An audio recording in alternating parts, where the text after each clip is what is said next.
Napoleon's cavalry was a fraternity, culture, and lifestyle both on and off the battlefield. This brotherhood of men shared close bonds, traditions, ways of life, and mentalities, whether they were on campaign or at home. Cavalrymen lived in close-knit, regimental communities. Squadrons ate together, drilled together, and shared the same routes. A trooper might ride into battle knowing the man on either side of him had been beside him on the march for years. This closeness bred fierce loyalty, not just to Napoleon or France, but to one's regiment and immediate comrades. Captain Jean Roche of the Guard recalled, "We share everything, bread, wine, and hardships alike. In the cavalry, a man could not live for himself alone. He lived with and for his comrades."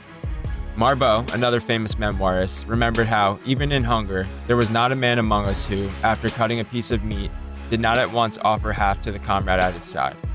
Our fraternity was stronger than hunger. This bond carried into battle. One Polish lancer wrote after Somo-Sierra, "The pass was won not by sabers, but by the hearts of comrades who would not let each other fall." Another veteran put it more simply. A man could die alone in the infantry. In the cavalry, he was never alone. Every regiment had its own colors, music, and traditions. The pelisse tossed over one shoulder, the gleaming cuirass polished, the braid on a hussar's dolman.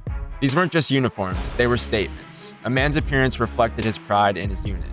Hussars in particular became notorious for their dashing style and flamboyant dress, cultivating an image of fearless gallantry. Marshal Murat himself, the most flamboyant of cavalrymen, staged elaborate banquets on campaign where he forced officers to dine in full plumes and sashes, even in the mud.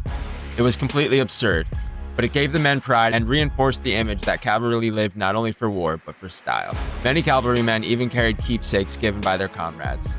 A plume, a spur, or a scrap, or a braid. To lose one was dishonorable. To keep it was to carry a fragment of the regiment's spirit. In camp, music was everywhere. Regimental bands played marches and fanfares, but the troopers themselves sang around the fire. Songs about lost sweethearts, daring raids, or mocking rival regiments. Storytelling passed down the exploits of famous charges until they became regimental legend. For infantry regiments, successful maneuvers and victorious engagements were often witnessed by many, occurring in the densely packed heart of great battles. For the cavalry, however, daring escapades and accomplishments were often only witnessed by few, if by any at all, because they occurred on the outskirts of these great engagements.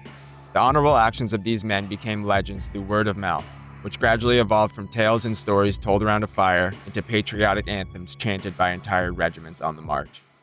Baron de Ségur recalled in the Russian campaign, "Around the fire at night, our laughter drowned the howling of wolves. We were freezing and starving, but so long as one bottle passed from hand to hand, we were rich." Even in disaster, the songs and laughter kept the men bound together.